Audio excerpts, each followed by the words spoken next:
Bueno, bienvenidos a un capítulo más de Detrás del Proceso. Hoy estamos con Guillo, de la casa, como siempre. Guillo, buenos días, ¿cómo estás? Hola Cami, ¿cómo estás? Buenos días, bienvenido a un nuevo capítulo de Detrás del Proceso. Contanos quién es nuestro invitado. Tenemos un invitado muy especial, Mauricio Alarcón. Mauro, venga, bienvenido. Quiero que usted mismo se presente y nos cuente quién es Mauricio. ¿Cómo así? ¿Usted por qué llegó acá? Bueno, Guillo, Cami y a toda su audiencia, muchísimas gracias por tenerme acá. ¿Quién es Mauricio Alarcón? Bueno, pues según el diploma soy un publicista. Me gradué hace como unos ya añitos, ya como 6, 7 años más o menos. Pero ¿qué hago actualmente? Nada que tenga que ver con publicidad directamente. Estoy acá porque Cami me invitó.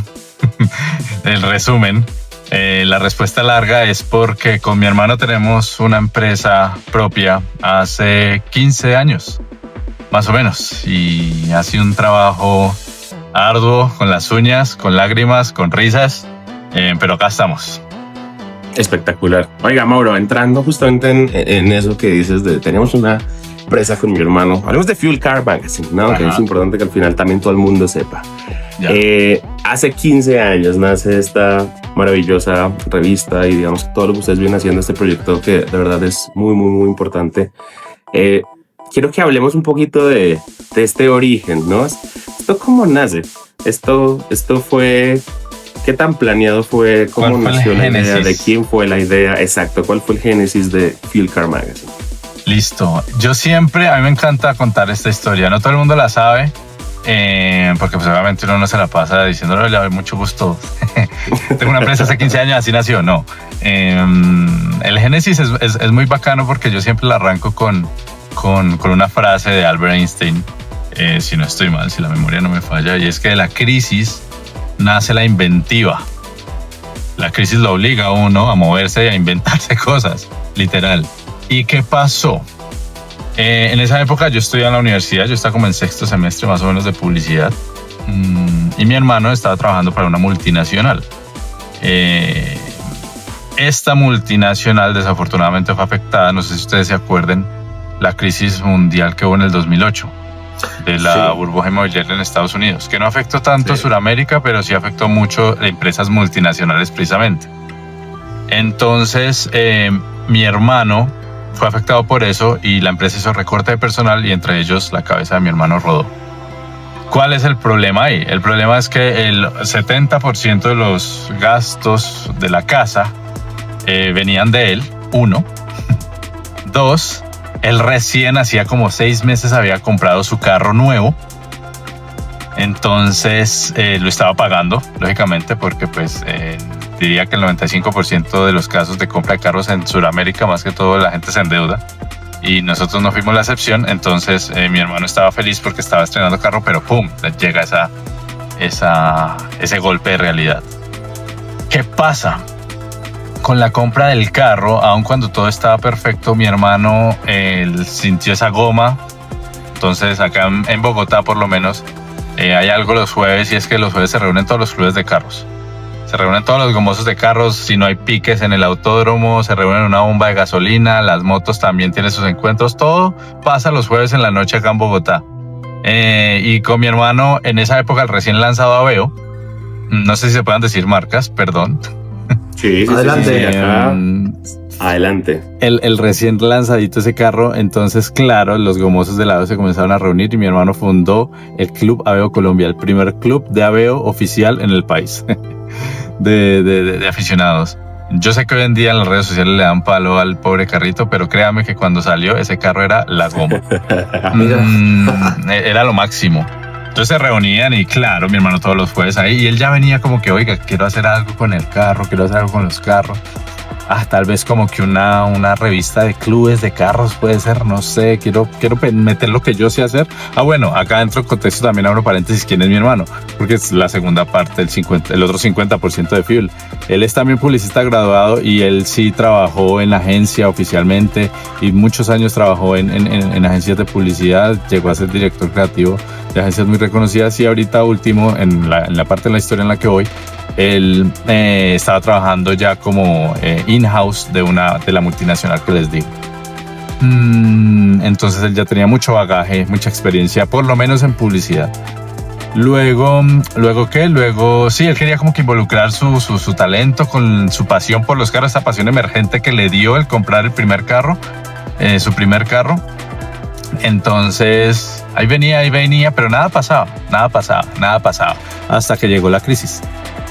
Me acuerdo de estar llegando yo a la casa después de la universidad, a eso de las 3 de la tarde, 2 de la tarde, llegaba a almorzar y veo a mi hermano y mi papá sentados en la mesa. Mi hermano con una cara triste, obviamente, en la cara, y yo le pregunto a mi papá qué pasó. Yo nunca había visto a mi hermano así. Cuando era habitual ver a mi hermano así, y mi papá me dice a su hermanito, mi viejo, que lo despidieron del trabajo. Y yo, uy, hijo de madre. Pues yo ahí mismo me di cuenta que no era fácil lo que se venía, porque estamos en la capital de Colombia. Nosotros no somos de Bogotá, nosotros venimos del Valle. Fue un pueblito llamado Tuluá, que es muy chiquito, o sea, de 100.000 habitantes a una urbe de 8 millones de habitantes. Y vivir en Bogotá no es barato para nada, y nosotros somos prácticamente extranjeros en tierra propia, si se quiere. Entonces, al darme cuenta de eso, o al saber eso, yo dije, se va a complicar la situación. Sobre la mesa habían unas revistas de carros de la época, Motor, en esa época existía Car and Driver Colombia, existía Automóvil, el que es Automóvil Panamericano para México, que existía la versión para Colombia, y otras revistas ahí estaban. Y él llega y me mira, pero esto es lo que nos va a levantar. Y yo le dije a él, cuente conmigo, hagámosle, no sé qué hay que hacer, estoy nervioso, pero hagámosle. Wow. Entonces, afortunadamente, gracias a Dios, yo toda la vida he sido muy bueno en el tema de arte y diseño. Siempre me ha interesado, y eso es genética, porque tengo tíos que pintan, tengo tías que bailan. Entonces el arte siempre ha estado como en mi genética, y siempre me fue muy bien en eso, en el colegio y en la universidad. Y él sabía que conmigo podía contar, por lo menos artísticamente y en temas de diseño, para eso, hacer vainas bien pro. Y comenzamos, eso fue en el 2008. Duramos 9-10 meses en preproducción. Yo lo llamo así, no es que en esa época lo hayamos calificado, esta es la preproducción, no. Comenzamos un estudio de mercado, de saber qué es lo que vamos a hacer. Mi hermano inicialmente tenía idea de que quería hacer como una especie de revista para clubes, que se reunían los jueves. Entonces iban a tener su sección como el Club Mini, el Club Chevrolet, el Club Renault, bla, bla, bla, bla, bla, bla. Pero luego analizando nos dimos cuenta que no estaba el negocio, porque pues, ¿en dónde está la remuneración más allá de distinguir a los clubes? Y era información muy particular, o sea, información que le interesaba mucho al nicho del Club Mini, del Club Chevrolet, del Club. Era muy nicho. Entonces, analizando, viendo cómo lo hacía Motor, viendo cómo lo hacía Car and Driver y estas otras revistas, dijimos, está en la industria, la respuesta está en la industria, hagamos una revista de carros. Íbamos a competir con Car and Driver, con Automóvil, con Motor, con Auto y Estilo en ese momento también. Y no recuerdo si se me escapa alguna que otras habían, pero ¿se acuerdan que les dije que hubo una crisis mundial? Esta crisis también salpicó a Car and Driver y Automóvil Panamericano. Entonces, Automóvil Panamericano y Car and Driver salieron de Colombia por esta crisis, porque estaban pasando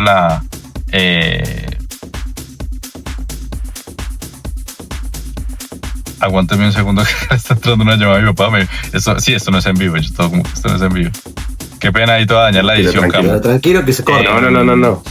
Fresco, que eso lo cortamos, así que no te preocupes. ¿Qué es que acá me suena el pip, pip? Listo. En donde iba, entonces, Car and Driver y Automóvil Panamericano también salieron por esta crisis, porque los salpicó y tuvieron que... generalmente esas grandes multinacionales son las que tienen mucho que perder, y cesan su operación en países como Colombia, y cesaron su operación, entonces dejaron un hueco en el mercado enorme, y ahí fue como que todo se gestó perfecto para que Fuel llegara, para que Fuel entrara. Yo tuve la responsabilidad de hacer la gestión de contenidos, entonces yo comí revistas gringas, colombianas, latinoamericanas para saber cuál era la anatomía de una revista automotriz, porque no es simplemente venga, hable y ponga, no. Tiene su arte y tiene su ciencia. Y es algo pues que yo en la universidad nunca vi. En la universidad, pues por lo menos en mi carrera, uno nos enseñan cómo hacer una revista. Entonces yo comencé por mi lado a comprar revistas gringas, europeas, Car and Driver Estados Unidos, Top Gear, UK y todas estas de renombre, y me puse a analizarlas y vi que había un patrón, no solamente en las revistas automotrices, sino en general de cierta anatomía. Llevan el contenido, la editorial, los columnistas, los artículos fuertes y los artículos del mes y los artículos permanentes. Y ahí comenzamos a construir Fuel. En ese momento Fuel no se llamaba Fuel. La historia de cómo nace el nombre Fuel es bien curiosa, porque armamos un equipo. Mi hermano ya había conocido gente, tenía compañeros redactores que les dijo que escriban lo que sea. Entonces los mandó a ellos a hacer una lista de 10 nombres cada uno, propuestas de nombres. Y nos llegaron como unos 50 nombres, no les miento. Y ninguno nos gustó. Estaba Revista Tuercas, La Cruceta, había una. ¿Cómo le vamos a poner La Cruceta? Y Tuercas. Y yo, La Cruceta, ¿cómo le vamos a poner La Cruceta a una revista de carros? No, había unos nombres. Y yo, no, ¿yo qué hago con esto? ¿Yo qué hago con esto? Y duramos así como 2 semanas, 3 semanas, hasta que un día yo bañándome, y esto no es joda, en el baño se gestan las mejores ideas. Siempre. De acuerdo, de acuerdo. Y yo me estaba bañando, meditando, pensando en la vida, y me llegó a la cabeza la canción. Pues a nosotros toda la vida nos ha gustado Metallica, y yo estaba tarareando la canción Fuel de Metallica. Give me fuel, give me fire, give me touch, pum, pum, pum. Yo, pues sí, esa canción es muy violenta y bacana. Y Fuel, y yo, Fuel es combustible. Fuel es combustible. Y sí, no es un nombre en español, no es un nombre que nos aterrice al mercado colombiano, pero con más veras, porque yo no quiero conquistar solo Colombia. Yo quiero comerme Latinoamérica. Yo quiero comerme Europa e Hispanoamérica. Que seamos un referente en español. No quiero encasillarme en un nombre solamente que pegue en la región, sino poder expandirme. Y no solo en español, Fuel también pega en inglés. Ojalá Dios nos tenga para tener algún día nuestra versión en inglés, sería lo máximo. Y Fuel. Y salí del baño, le dije a mi hermano, Fuel.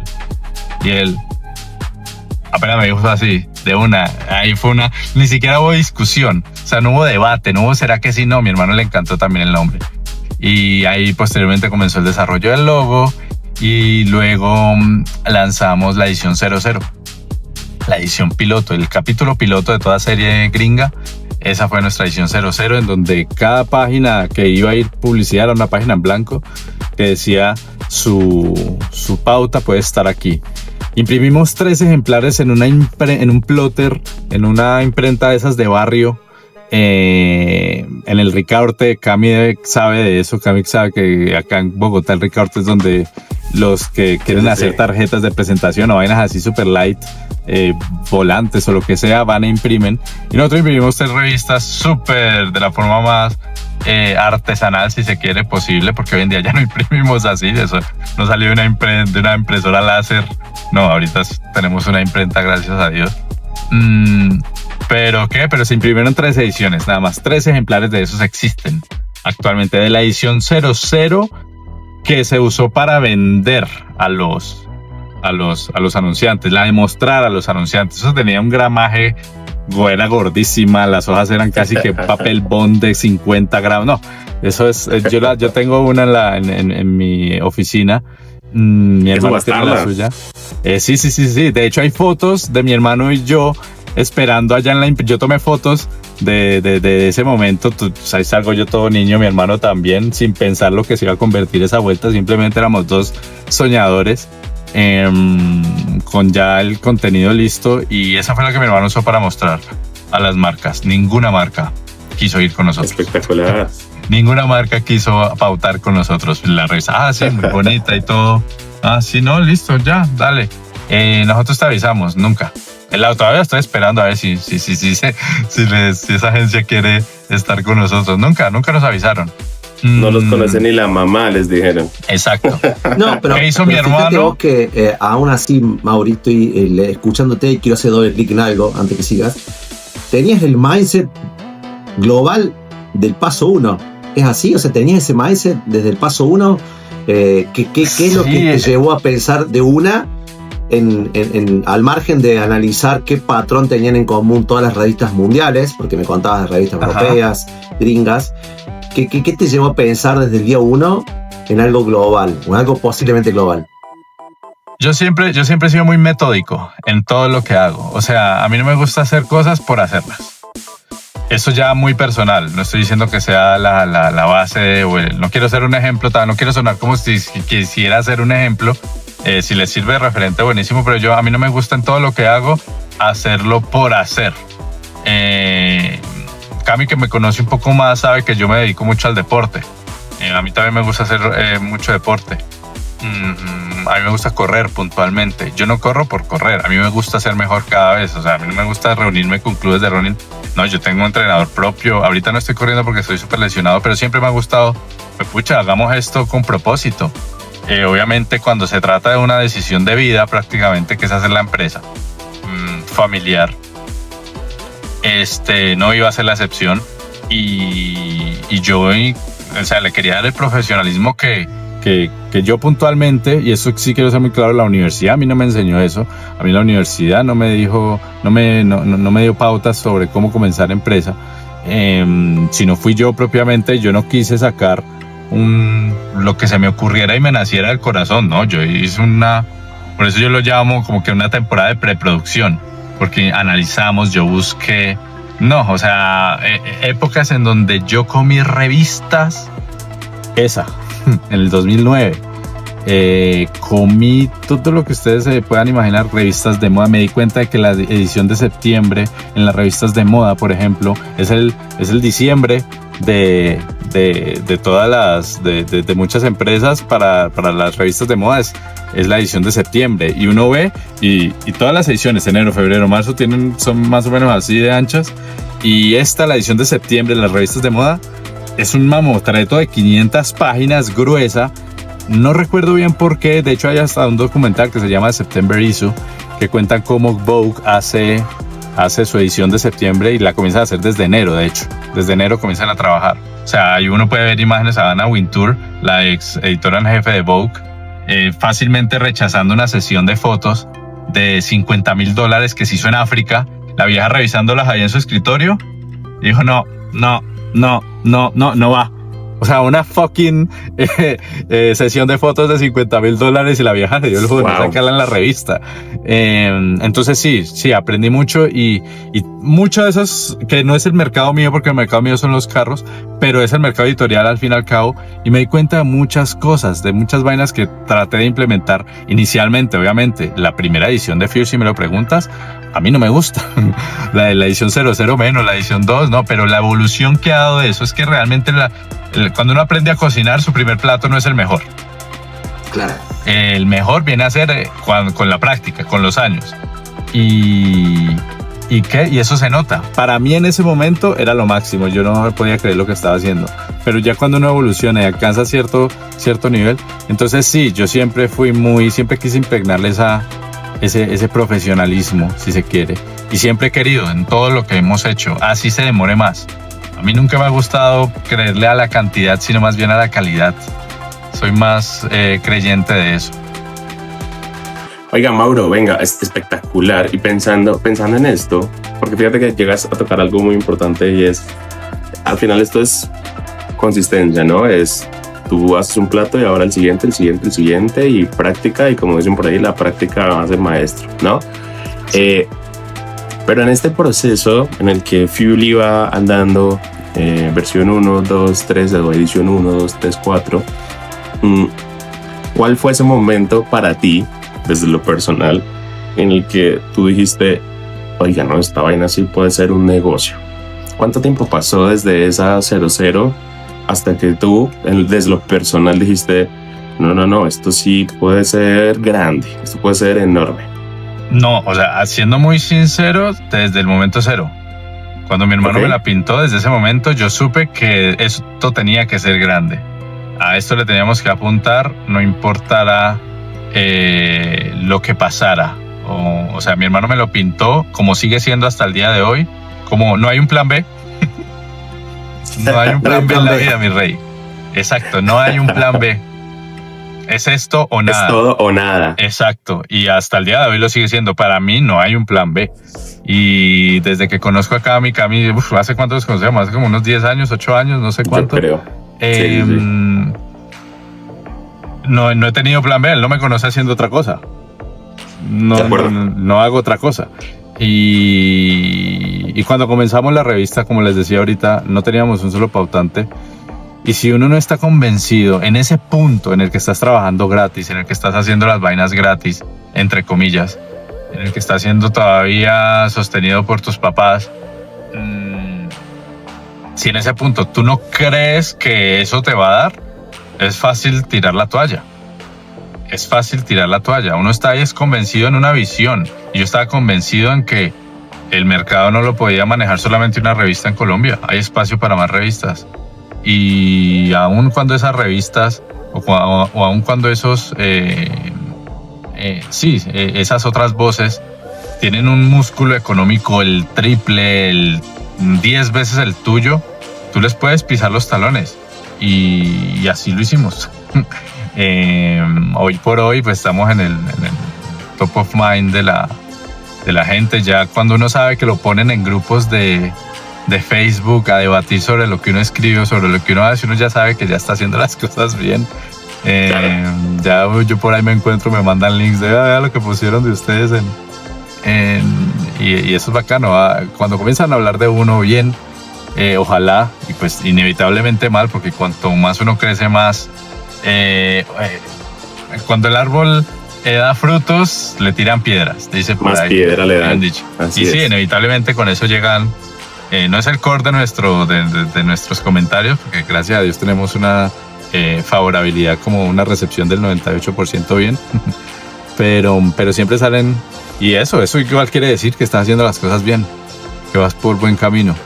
Entonces sí, ¿cuándo se materializó más bien? Eso que me preguntaste, Cami, a los 2 años que comenzamos la revista fue que nos llegó nuestro primer pautante. Porque bueno, ahí mi hermano usó, cuando les dije ahorita que no, ninguna marca iba a ir con nosotros, entonces ¿qué hicieron? ¿Sacaron la revista en blanco? ¿Sacaron la revista sin pauta? No, ahí es donde entra la experiencia, que es muy valiosa. Porque yo no me imagino yo por mi lado comenzando un negocio solo. Yo no tenía la sapiencia, yo estaba a mitad de la universidad, ¿se acuerdan? Mi hermano ya tenía un bagaje. ¿Qué hizo mi hermano? Claro. Comenzó a regalarles la pauta. Les dijo, se las bonifico. La única razón por la que mi hermano estaba haciendo eso era para darse a conocer, para decirles, venga, claro, ustedes acá en algún punto estuvieron. Y así fue. ¿Cómo comenzó la negociación con mi hermano? Mi hermano,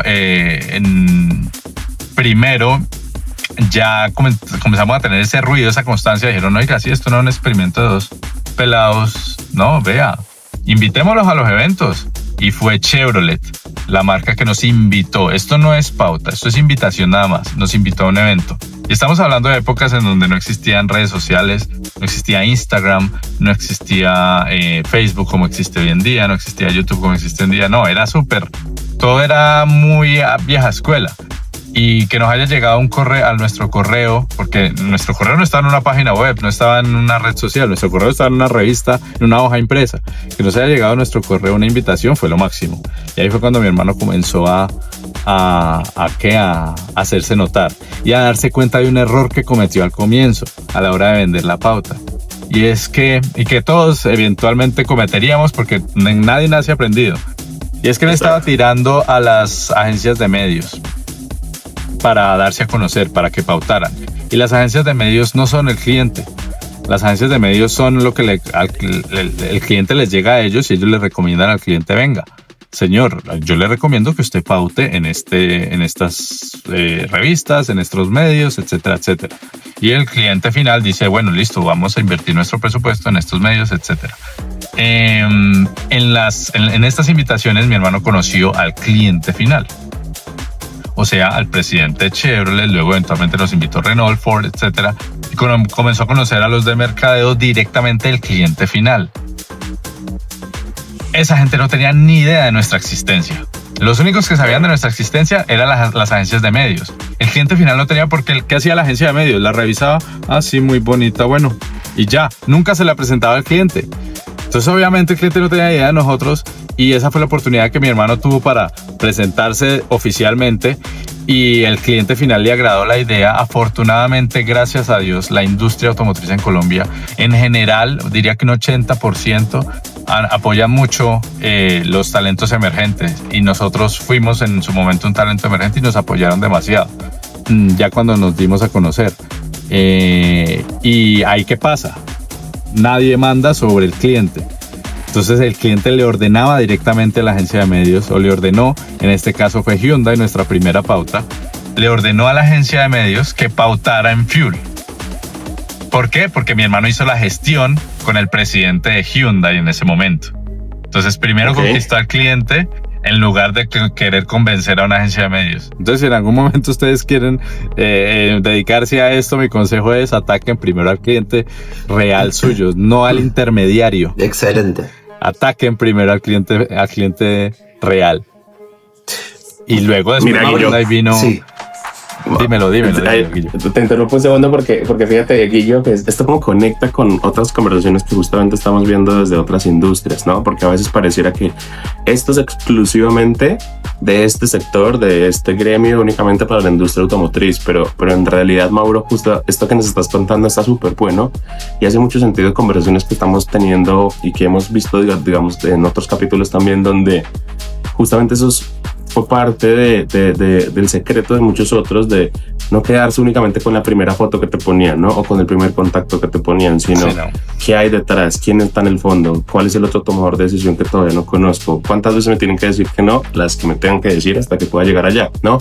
Pero creo que eso es un mensaje súper importante porque eso se conecta con otra cosa y a veces es rendirse, a veces puede ser muy fácil, ¿no? O sea, como que uno dice, oiga, arranqué, me dijeron que no, esto ya no va a funcionar, pues bueno, gracias, bye.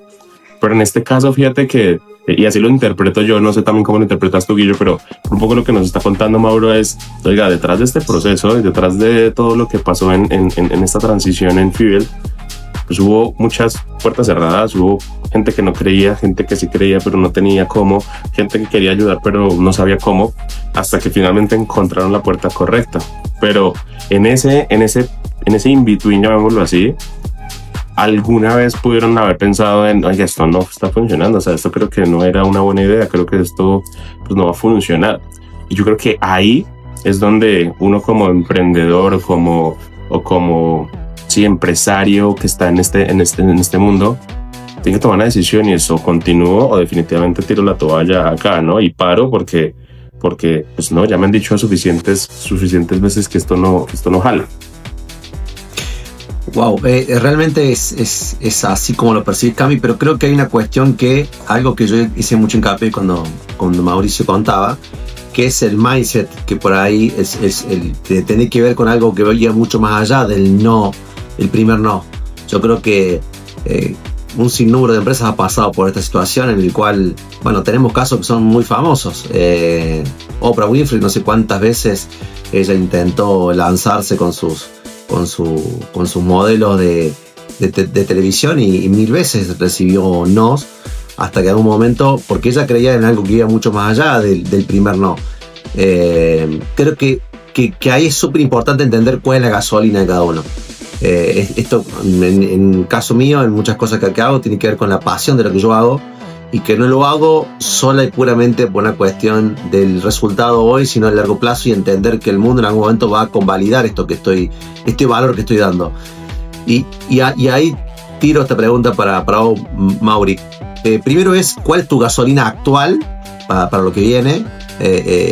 Y pensando un poco que el mundo no es el mismo de cuando crearon esto, sino que está cambiando los formatos, el consumo, los visitantes que ustedes perciben a diario, tanto en digital como en impreso. Contanos cuál es ese match entre lo que ven y lo que están haciendo. Bueno, esa pregunta tiene varios matices. El fuel principal, dije fuel porque pues fuel generalmente es combustible. Entonces acá estoy haciendo mención publicitaria no pagada. Claro que sí, papá. ¿No te pasaron las facturas? Sí, tengo que pasarles. Ahorita me dan el correo, porfa. El fuel nuestro en la empresa y Cami, que me conoce a mí personalmente, sabe que nosotros somos unas personas muy creyentes y para mí siempre ha sido Dios.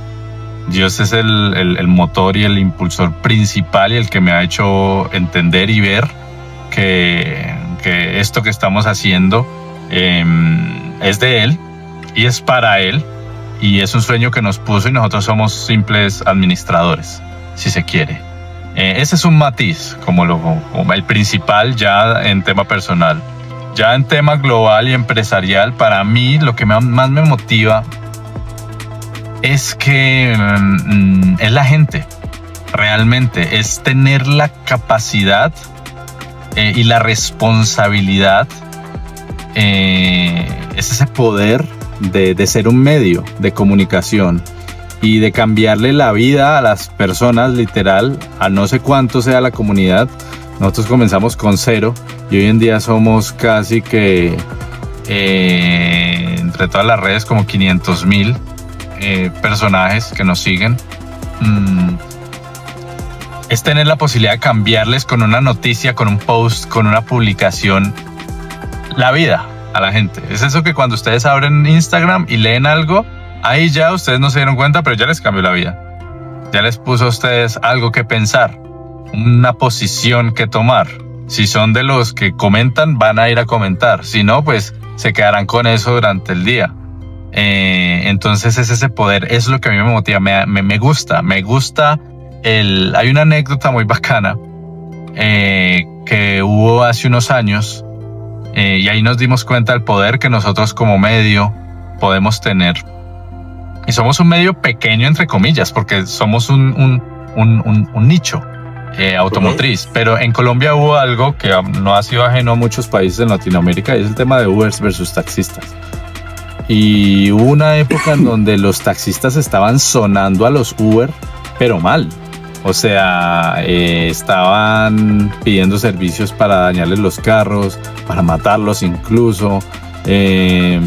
Todo por la legalidad que existe en los gobiernos sobre si Uber debe o no funcionar.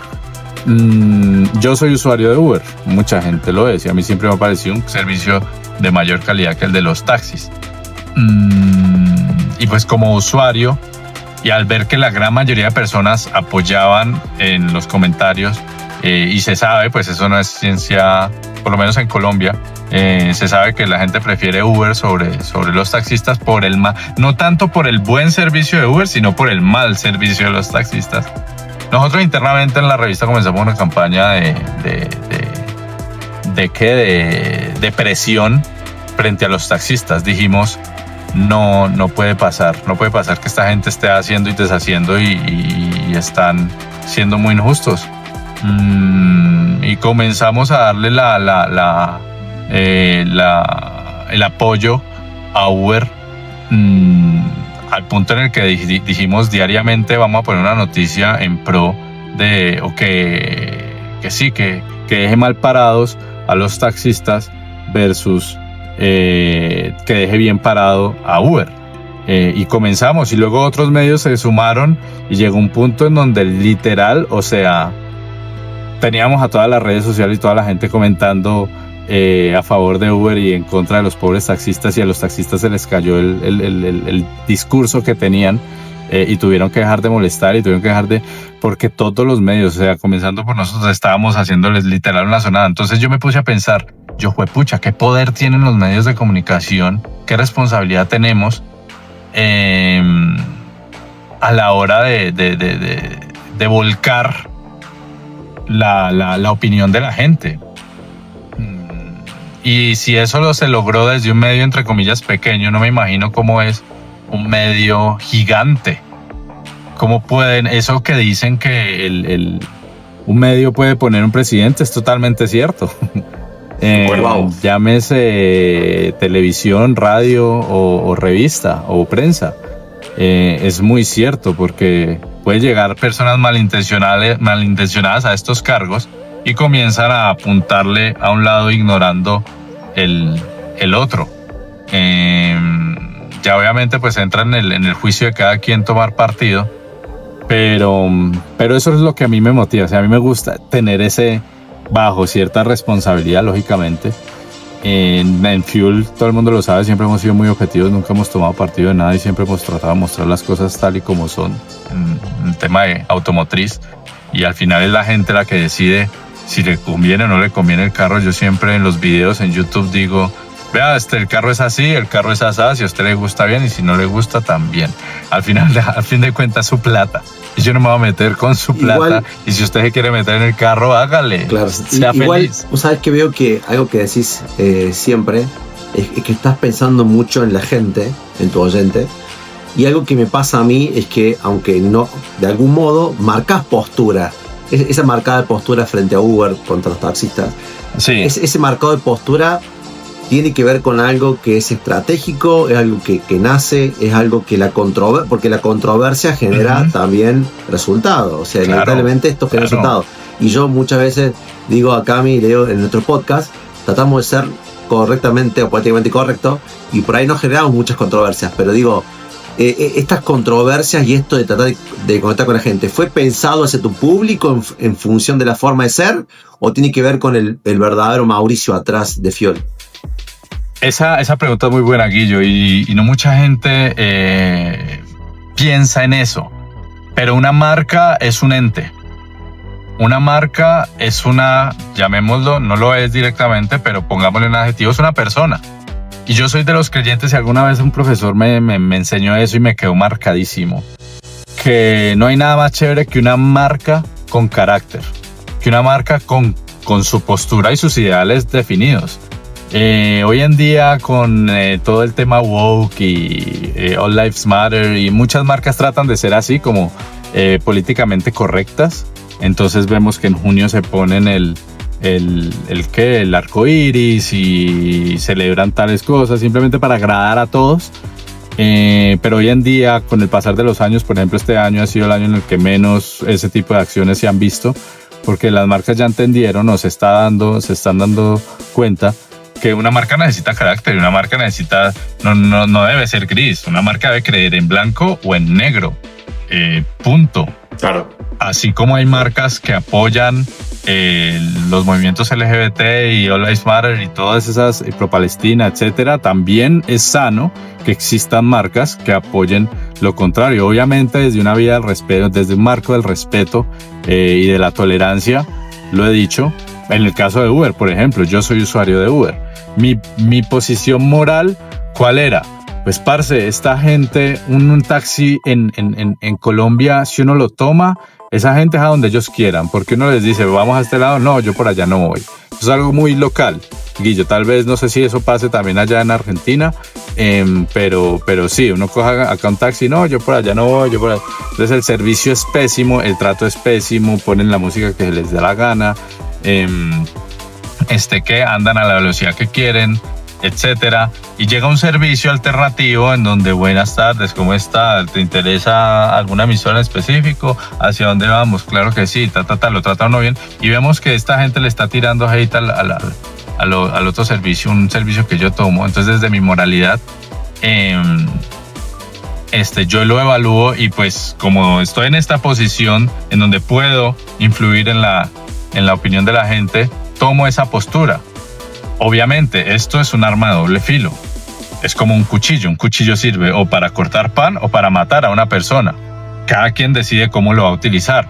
Yo soy de los que trato de ver las posiciones de todos y sobre eso hago un panorama y tomo una decisión, y en el caso de Uber sentía que era necesario, porque, o sea, en serio, esta gente hasta a las oficinas fueron allá y les quebraron vidrios. No, que no pasó en esas épocas.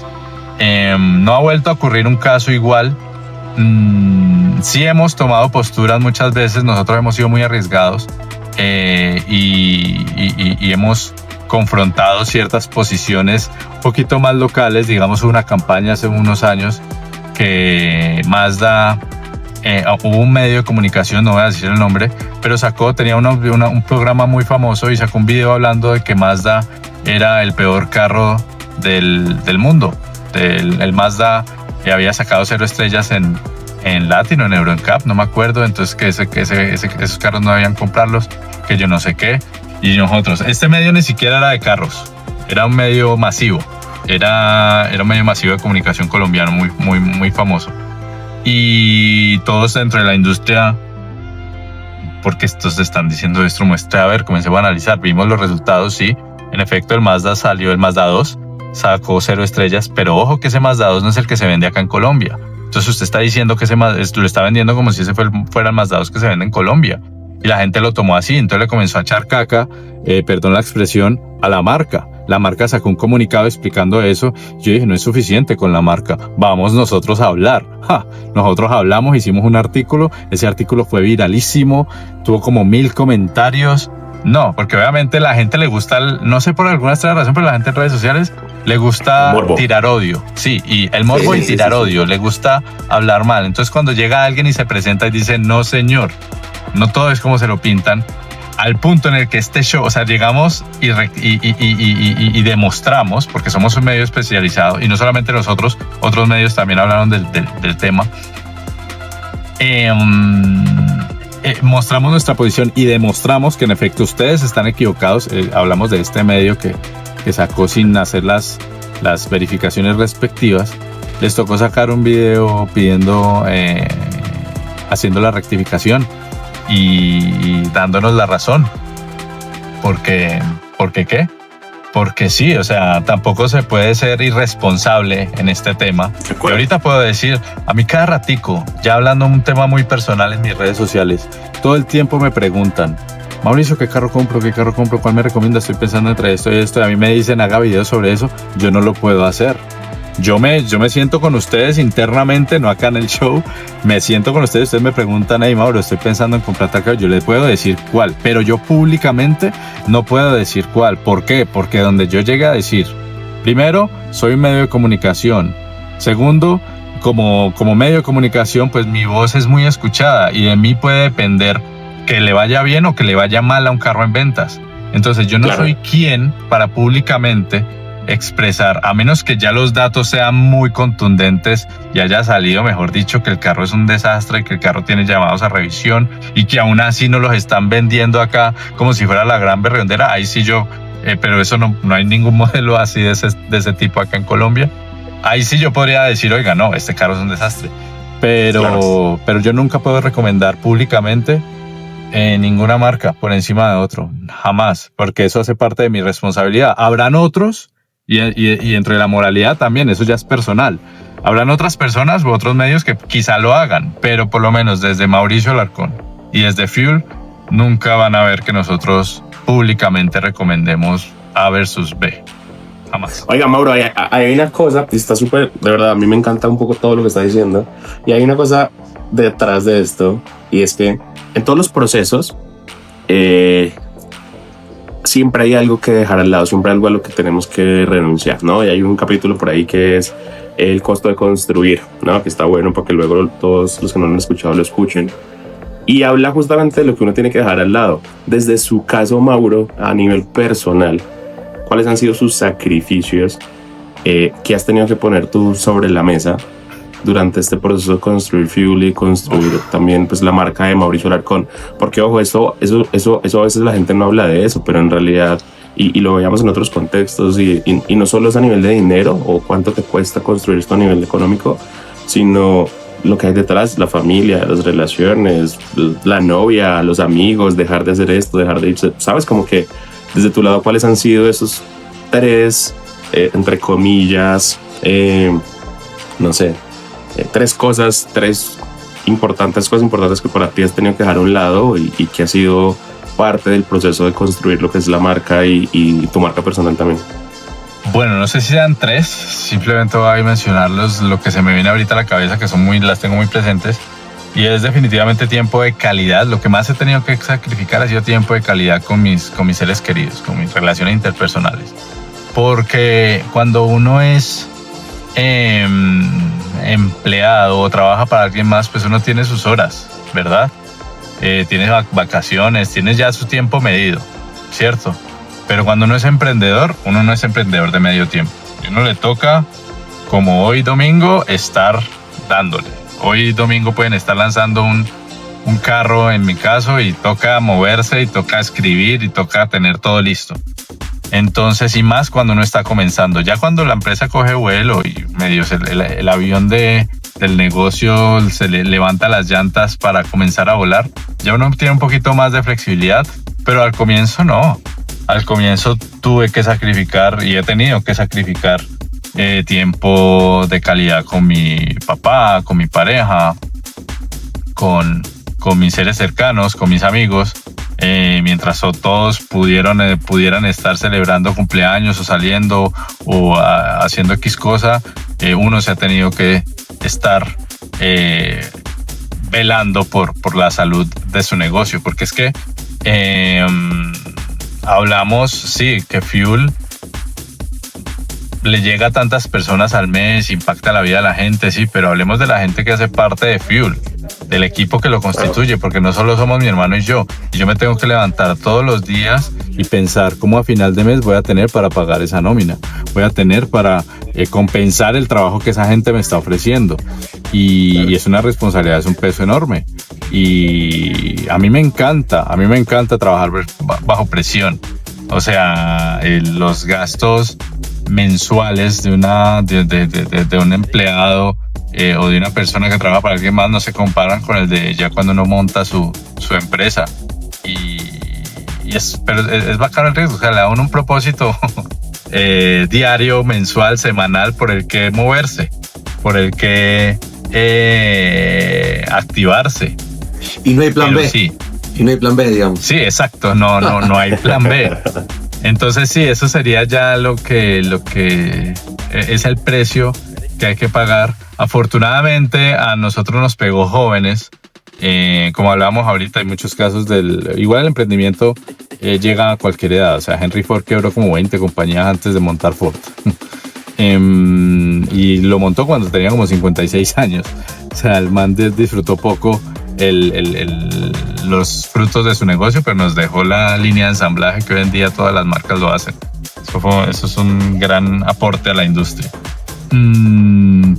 Pero pues hoy en día, ¿Ford qué es? Y eso es lo que yo sueño. Yo ahorita ya tengo mucha flexibilidad en tiempo, cosa que no tenía antes. Pero sí, ese es el costo. Si uno no está dispuesto a asumir esas cosas, esos dolores de cabeza, si se quieren, pueden pasar dos cosas: o el propósito se va a demorar en llegar porque va a tardar más tiempo, o probablemente nunca llegue. Pero uno tiene que asumir y ponerse sí, saber que debe ser el primero en llegar, el último y el último en irse. Acá en Fuel nunca ha sido un liderazgo de mandar y ya, no. Acá todo ha sido siempre demostrado. Hombro a hombro. Exacto, hombro a hombro, levantamos, acá estamos, si usted no puede, yo lo hago. La anécdota que tengo ahorita, por ejemplo, la más reciente edición que ya estamos por sacar, que es una edición especial, pasan este tipo de cosas. Por ejemplo, paréntesis, es la edición más grande que hemos tenido en la historia de Fuel. Ha sido una bendición enorme esa edición.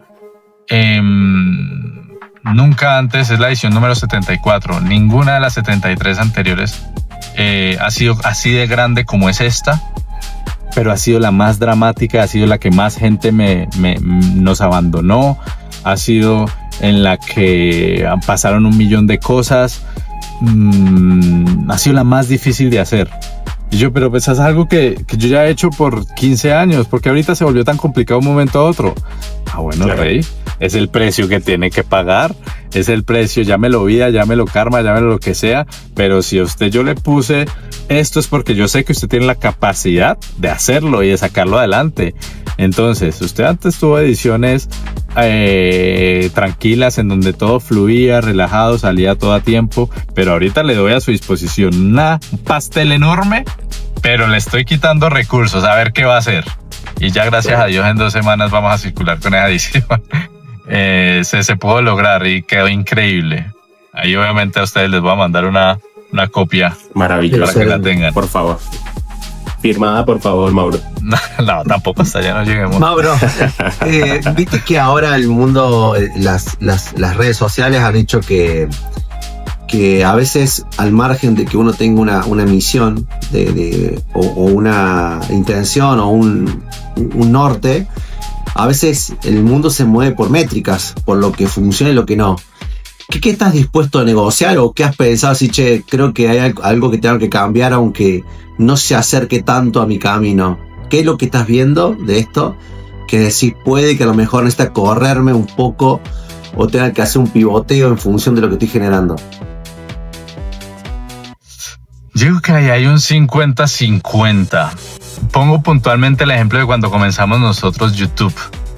Porque ahí cuando comenzamos en esa nueva red, que es totalmente distinto a algo que hubiéramos hecho antes, porque ahorita era mostrarnos y exponernos, era qué voy a hacer versus lo que quiero hacer versus lo que le va a gustar a la gente. Eso. Entonces, en mi posición yo siempre he sido toda la vida he sido como que muy lo que yo diga y así se tiene que ser, pero en YouTube me enseñó que uno debe soltar un poco el brazo y darse un 50-50. 50 lo que uno quiere, porque finalmente si a uno lo buscan es por lo que uno es, pero el otro 50 es también, oiga, ¿ustedes qué quieren? Quiero escucharlos, quiero saber qué opinan y hacia dónde ustedes me están mandando, qué funciona y qué no. Y eso lo hemos sabido aplicar en el resto de redes sociales, llámese Facebook, llámese Instagram, TikTok también, en donde arrancamos poniendo algo y vemos que no tiene el resultado esperado y simplemente lo descartamos. Vemos tendencias de cómo va la cosa y simplemente si lo que pusimos pega o nos sumamos a la tendencia o creamos tendencia, también puede pasar eso. Y ese creamos, ¿de dónde sale? Del 50% de lo que es uno.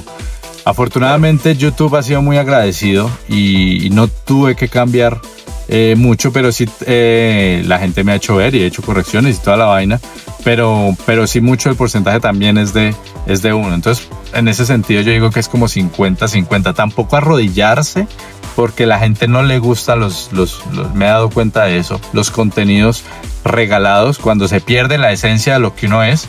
A la gente no le gusta eso, porque eso es prácticamente un control-C, control-V de lo que uno ve en todo. Claro. Modelos replicados. No ve una esencia, no ve un core.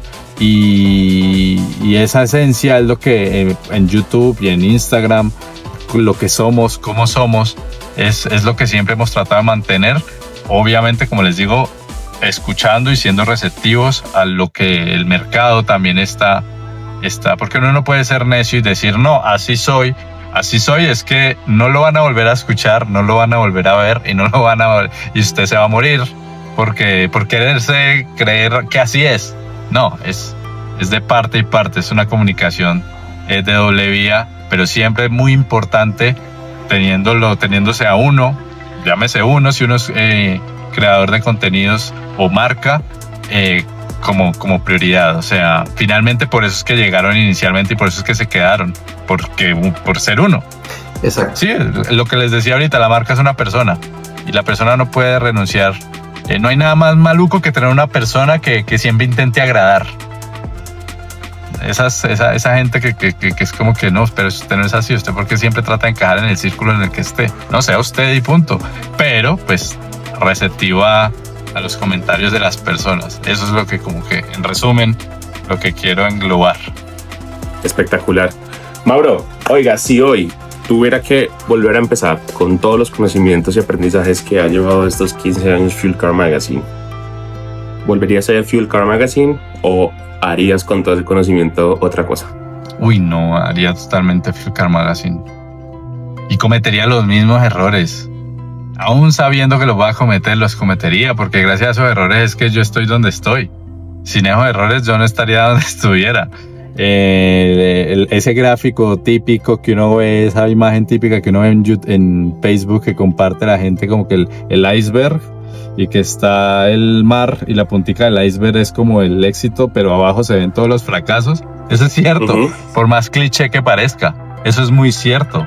O sea, Fuel y lo que mostramos y lo que se ve es nada más el 10%, el otro 90% lágrimas, es uñas, es frustraciones, es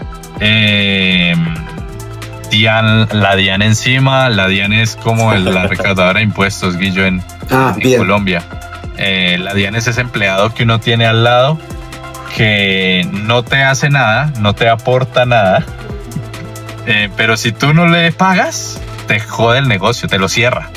Y bien carita que sacar los impuestos en Colombia. Entonces sí, esos son...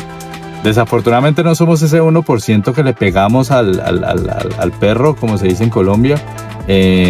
Llámese Mark Zuckerberg, que le pegó a lo que era con Facebook, o Jeff Bezos, que le pegó a lo que era con Amazon y así.